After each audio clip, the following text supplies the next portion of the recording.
लौनीपुरा नाम का एक छोटा सा गांव था। दीपावली का त्योहार करीब आ रहा था, इसलिए पूरा गांव लाइट और चमकीली झालरों से सजा हुआ था। गांव के लोग दिवाली का त्योहार बहुत ही धूमधाम से मनाया करते थे। एक रोज गांव में रहने वाली गीता दिवाली पर घर सजाने का सामान लेने के लिए अपनी बेटी लीला को लेकर बाजार जाती है। बाजार में कई तरह के बम पटाखे देखकर लीला अपनी माँ गीता से उन्हें खरीदने की जिद करने लगती है। माँ देखो ना, दुकान में कितने सारे पटाखे हैं, मुझे भी थोड़े पटाखे दिला दो ना। एक तो बाजार में दिवाली का इतना महंगा सामान है, ऊपर से तुझे पटाखे चाहिए। दिवाली आई नहीं कि बस पटाखे का रट्टा लगाना शुरू कर दिया। अब एक शब्द पटाखे का मुंह से ना निकालना। ऐसा बोलकर गीता लीला को चुप करा देती है और उसे एक भी पटाखा नहीं दिलाती। घर आकर लीला रोने लगती है और माँ के पटाखे न दिलाने से वो उदास होकर घर से दूर एक बरगद के पेड़ के नीचे बैठकर जोर जोर से रोने लगती है। उसी बरगद के पेड़ पर एक बहुत ही डरावनी चुड़ैल बैठी होती है। वो लीला को रोता देख मुस्कुराती है और बोलती है, आखिर जिसकी मुझे तलाश थी वो तो खुद ही चलकर मेरे पास आ गया। ऐसा बोलकर चुड़ैल एक सुंदर लड़की का रूप लेकर लीला के सामने आती है और उससे बोलती है, अरे मेरी बच्ची, क्या बात है, तुम इतनी जोर जोर से गला फाड़े क्यों रो रही हो?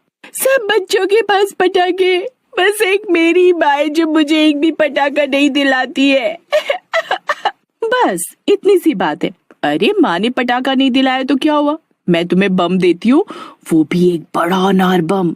ऐसा बोलकर वो चुड़ैल अपनी जादुई शक्ति से एक बड़ा सा अनार बम लीला के हाथ में थमा देती है। देखा कितना बड़ा अनार बम है। आपको तो जादू भी आता है दीदी?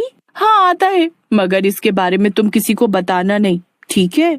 लीला बड़ा अनार बम लेकर खुशी खुशी घर आती है और अपनी माँ को अनार बम दिखाते हुए उनसे कहती है, माँ आपने तो मुझे बम नहीं दिलाया, पर देखो एक दीदी ने मुझे कितना बड़ा अनार बम दिया है, अब मैं इसे मजे से जलाऊंगी। लीला तुम्हें कितनी बार समझाया कि किसी अनजान से कभी भी कोई वस्तु नहीं लेनी चाहिए, मगर लीला अपनी माँ की कोई बात नहीं सुनती और उस बड़े अनार बम को जला देती है। अनार बम को जलाते ही उसमें से रंग बिरंगी फुहार के साथ काफी सारा धुआं भी निकलता है। जैसे अनार बम का धुआं हटता है तो गीता देखती है कि वहाँ पर उसकी बेटी लीला नहीं है।